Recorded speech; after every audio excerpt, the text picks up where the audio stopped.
Praise the lord.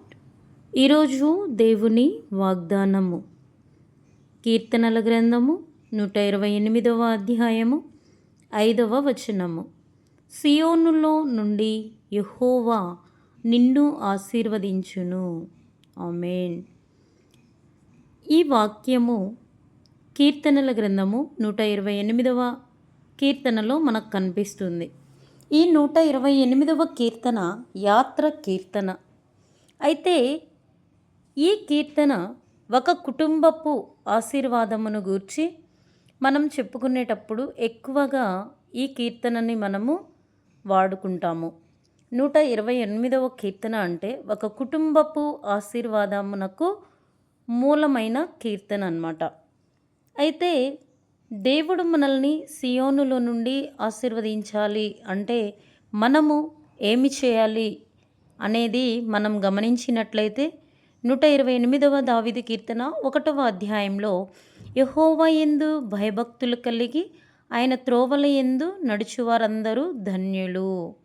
ఈ కీర్తన ధన్యకరమైన కీర్తన. ధన్యులుగా మనం ఉండాలి అనంటే మనము యెహోవా యందు భయభక్తులు కలిగి ఆయన త్రోవల యందు నడుచుకునే వారిగా మనం ఉన్నప్పుడు మన కుటుంబము మనము ఏ విధంగా ఆశీర్వదించబడతామని చూసినట్లయితే 2వ వచనం, నిశ్చయముగా నీవు నీ చేతుల కష్టార్జితమును అనుభవించదవు, నీవు ధన్యుడవు, నీకు మేలు కలుగును.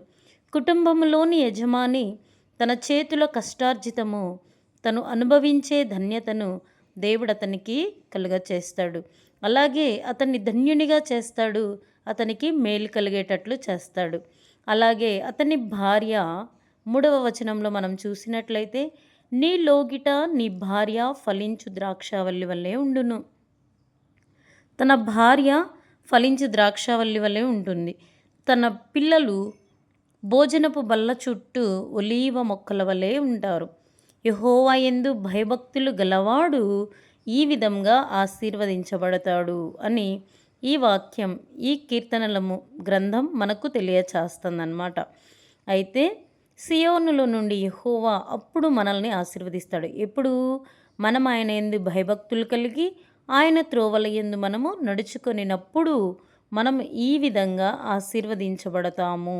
కాబట్టి ఆయన యందు భయభక్తులు కలిగి ఆయన త్రోవల్లో మనం నడుచుకుని ఇట్టి ధన్యతను, ఇట్టి ఆశీర్వాదకరమైన జీవితాన్ని, ఇట్టి ఫలింపునకు సంబంధించిన జీవితాన్ని మనము కూడా పొందుకొందుము గాక. ఆమేన్.